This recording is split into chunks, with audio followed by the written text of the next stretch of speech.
What Dharma did Shakyamuni Buddha speak for his mother? Earth-star Bodhisattva's Fundamental Vows Sutra. This is a Dharma on filiality. Everyone should be filial to their parents. Why? It is because our parents are our roots. By being filial to your parents, you douse your roots with fertilizer. If you are not filial to your parents, you will definitely have no future. Being filial to your parents means tending to your roots well and ensuring a bright future. As the saying goes, stable roots lead to lush branches, deep roots lead to luxuriant leaves. For his mother, Shakyamuni explained this type of Dharma which follows. Sutra. At that time, uncountably many Buddhas and great Bodhisattvas, Mahasattvas from infinite worlds in the 10 directions assembled. Commentary. At that time, uncountably many Buddhas and great Bodhisattvas, Mahasattvas from infinite worlds in the 10 directions assembled. Worlds throughout the 10 directions are the dependent retribution, while all the ineffably ineffable Buddhas and great Bodhisattvas are retribution proper. People are retribution proper, while worlds are dependent retribution. These are the two types of retributions. There are 5 ways to explain at that time. First, this refers to the times when the Dharma is about to be spoken, the time that the Dharma is being spoken, and the time when the Dharma was already being spoken. Here, it would be when the Buddha wanted to speak the Dharma, then when the Buddha was explaining this Dharma on filiality, and then when the Buddha finished explaining this Dharma on being filial to one's parents. This is the first explanation. The second explanation for it refutes the non-Buddhists. Non-Buddhists speak Dharmas that do not specify past, present, or future. They are vague. This explanation contradicts the non-Buddhist by explaining a Dharma of the past, present, and future. This is the second meaning to at that time. The third meaning for at that time is a time for planting. Once the seeds are planted, there will be a time for ripening and harvesting. What happens after ripening? There is a time for liberation, which also occurs at that time. For example, someone who has never planted good roots, such as the elder who wanted to live the home life. The great arhats took a look at him though and saw that he did not do any good deeds in the last 80,000 great aeons. They refused to let him live the home life. Do not consider living home easy. It is all because of Bodhi planted in lives past. It is all because of Bodhi planted in lives past. People who are monastics now got to be monastics because they planted good roots of goodness in the last 80,000 great aeons. Do not think one can casually become a monk or a nun. Telling those who have never planted roots of goodness to plant some, those who have never recited the Buddha's name to recite, and those who have never recited mantras to recite is about planting roots of goodness. Once the seeds are in the soil, they will grow and mature. It is like farming, for instance, where seeds planted in the spring are harvested in the fall. If they ripen but are not harvested, it would not do any good. Liberation means when the seeds are collected. This also means telling those who have not planted good roots to do so, those who have already planted good roots to become monks. They are ripe when they are monks. Monks must become Buddhas, which requires certifying to the fruit and becoming liberated. So, listening to sutra lectures is not about listening to the sutra a couple of times and refusing to listen to anymore. The more you listen, the more you have this type of knowledge. If you do not listen, You will not increase your knowledge of Buddhist studies.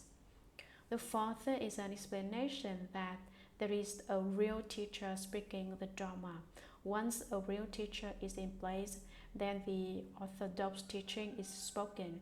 After that, there is a proper learning. If you do not study properly, even proper teachings are not helpful to you. You may want to study properly and the orthodox teachings are there, but you do not have a teacher who truly understands, then you cannot learn.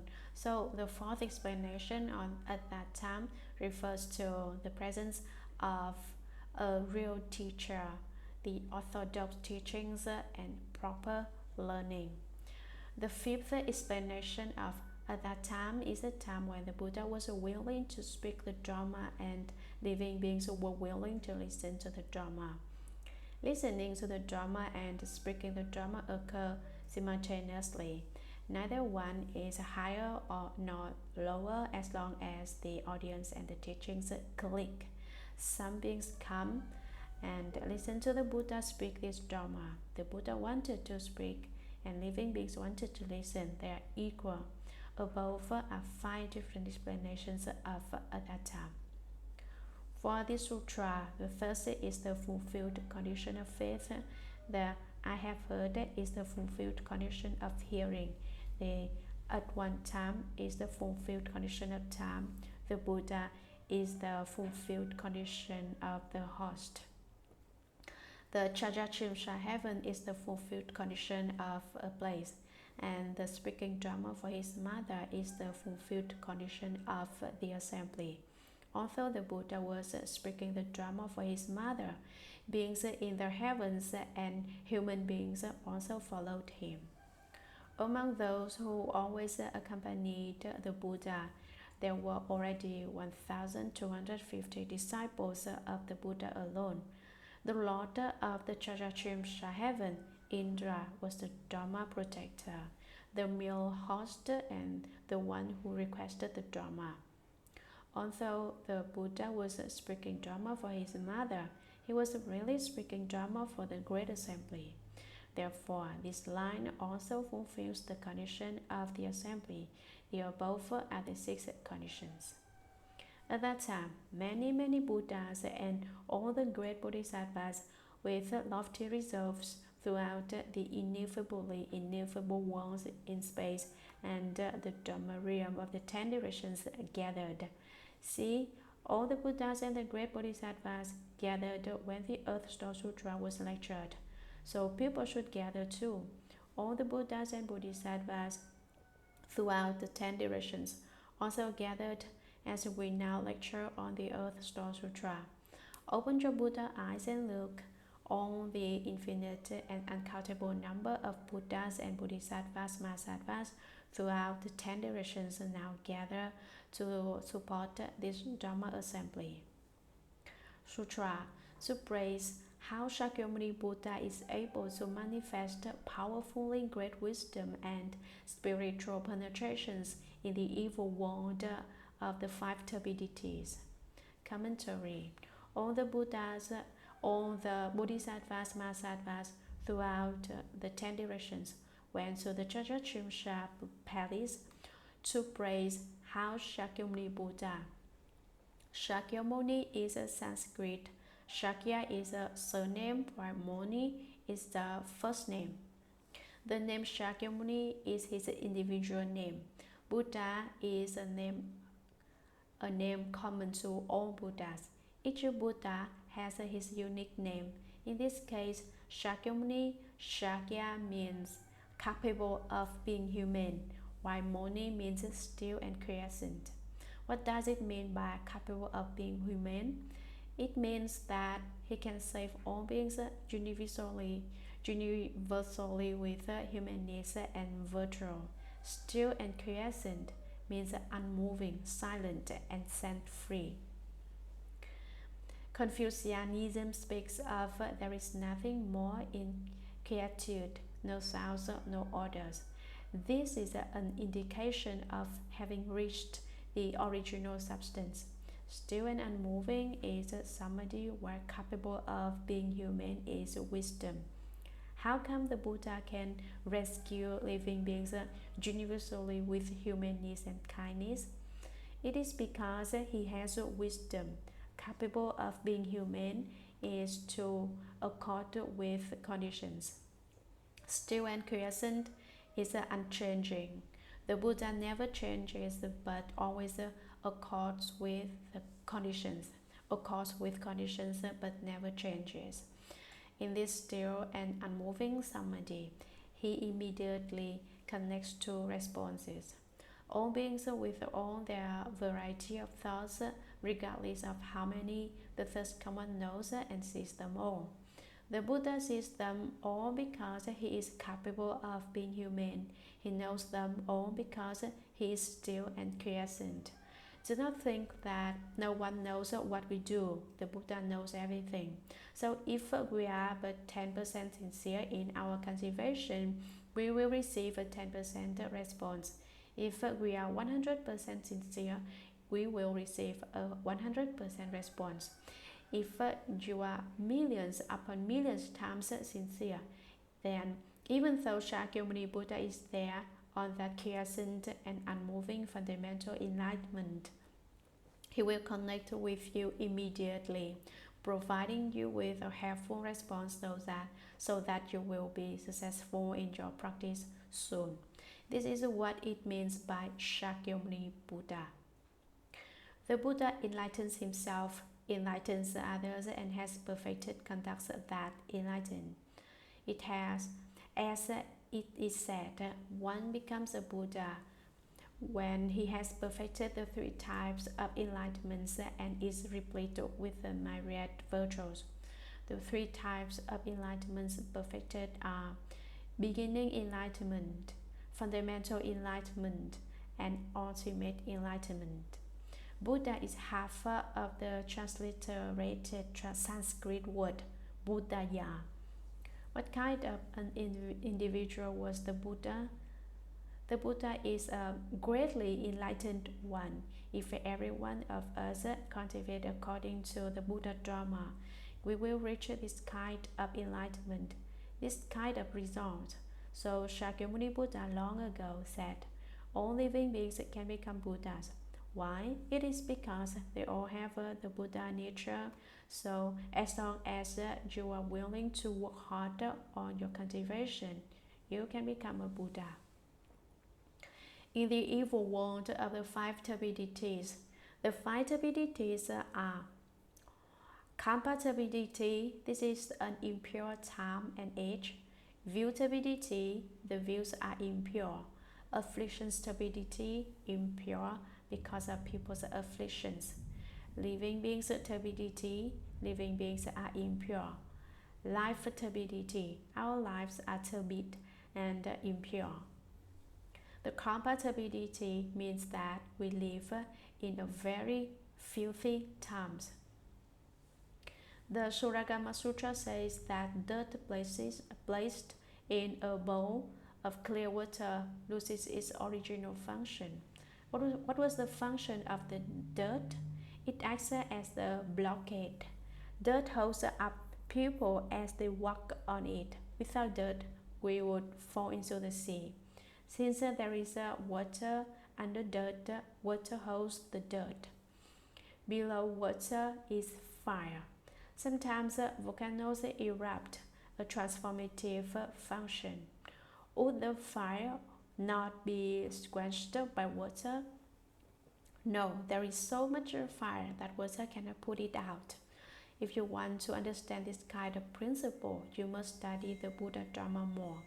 The Shuragama Sutra says, earth loses its ability to block and water stops being clean. That is turbidity.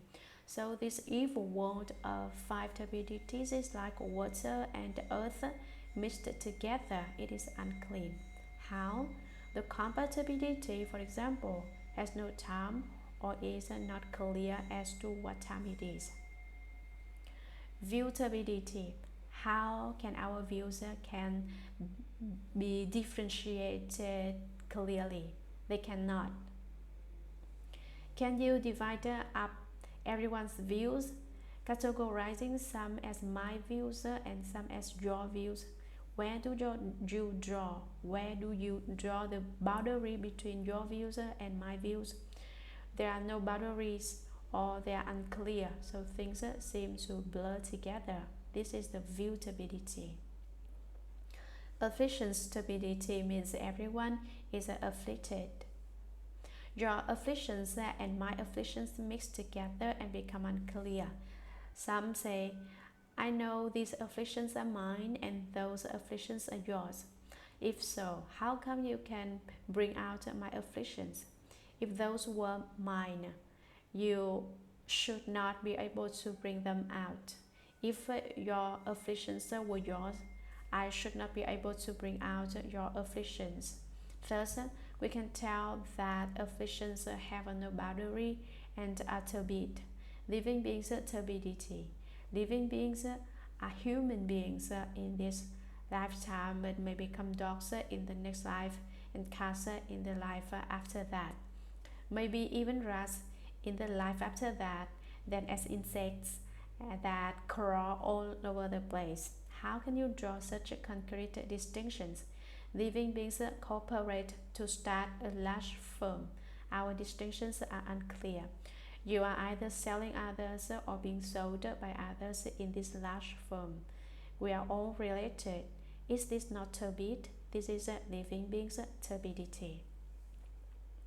The 5 turbidities are extremely complicated, but Shakyamuni Buddha is able to manifest powerfully great wisdom and spiritual penetrations.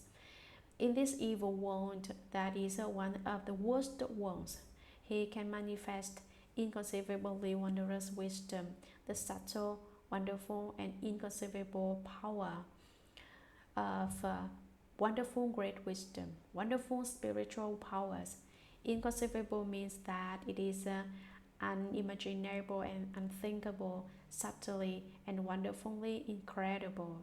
This is the great power of great wisdom, great spiritual powers. Sutra, the Lord did how he regulates and subdues the obstinate beings so that they can learn what causes suffering and what brings bliss. Each one sent his attendants to pay their respects to the world-honored one. At that time, the first one smiled and emitted millions of great light clouds. Commentary, the Lord did how he regulates and subdues the obstinate beings. What is subduing? People, and perhaps particularly the Chinese, enjoy delicious foods. They season our plain vegetables with 5 different kinds of flavors: sweet, sour, bitter, spicy, and salty.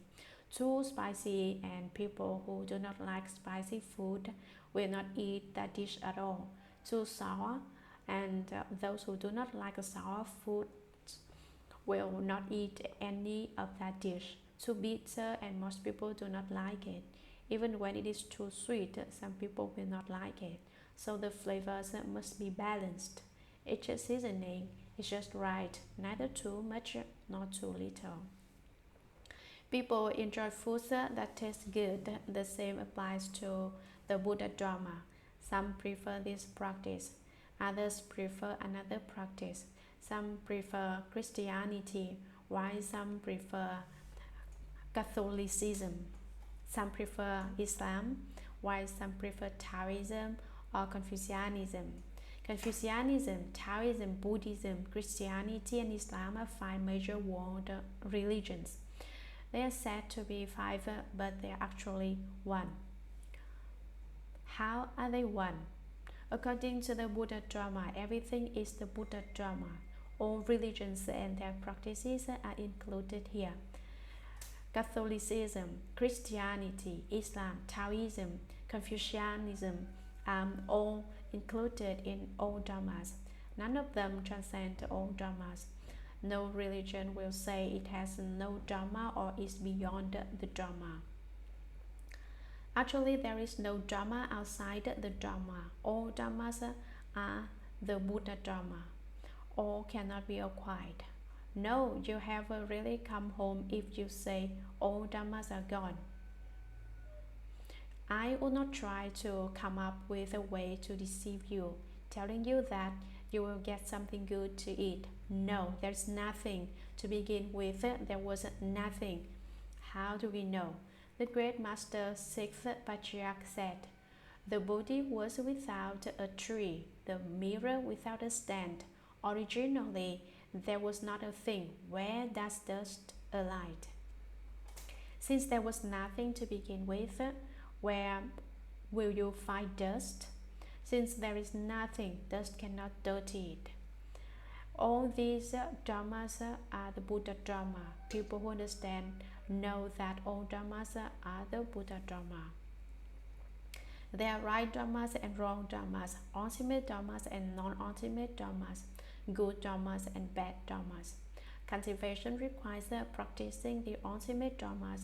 It's like walking. If you have an airplane, you can definitely go from the Americas to Europe.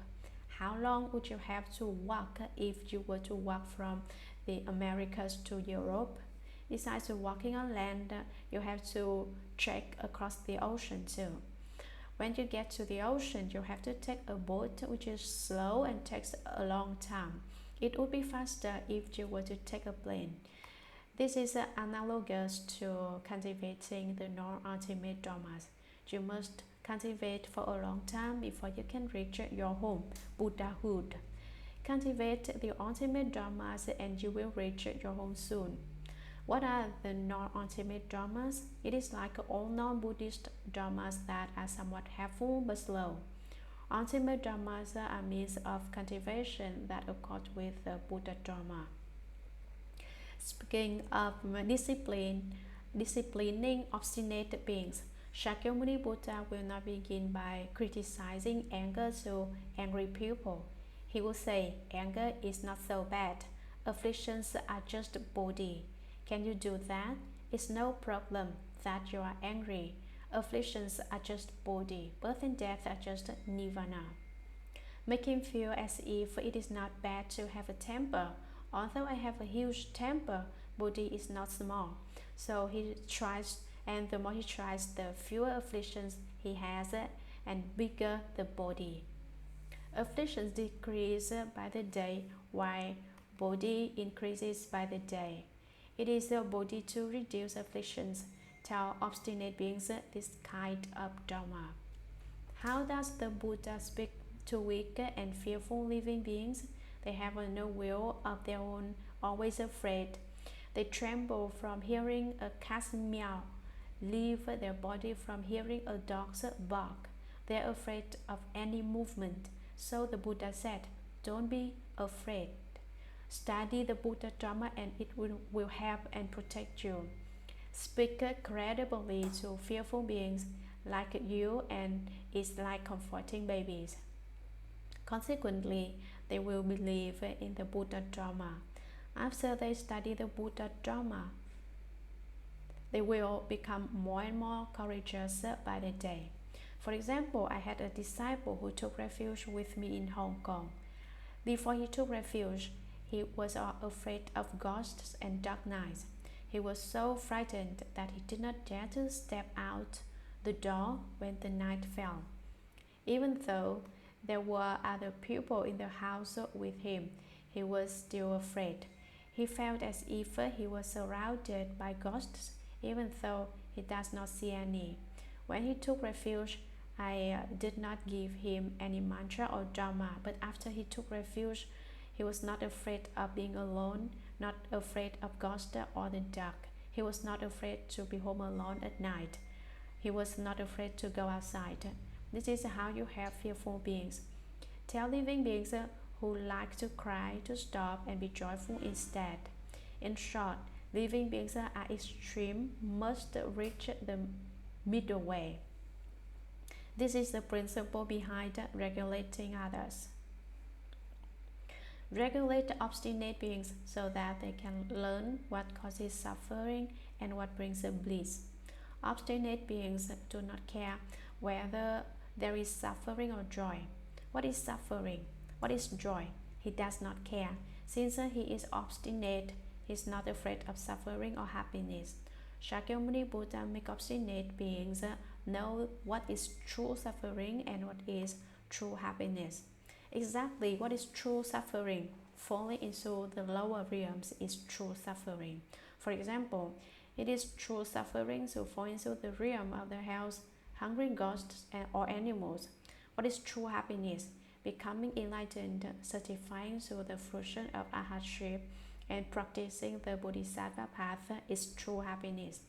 Actually, there are so many kinds of suffering and happiness, but it is fine just for us to have a general idea. Each one sent his attendants.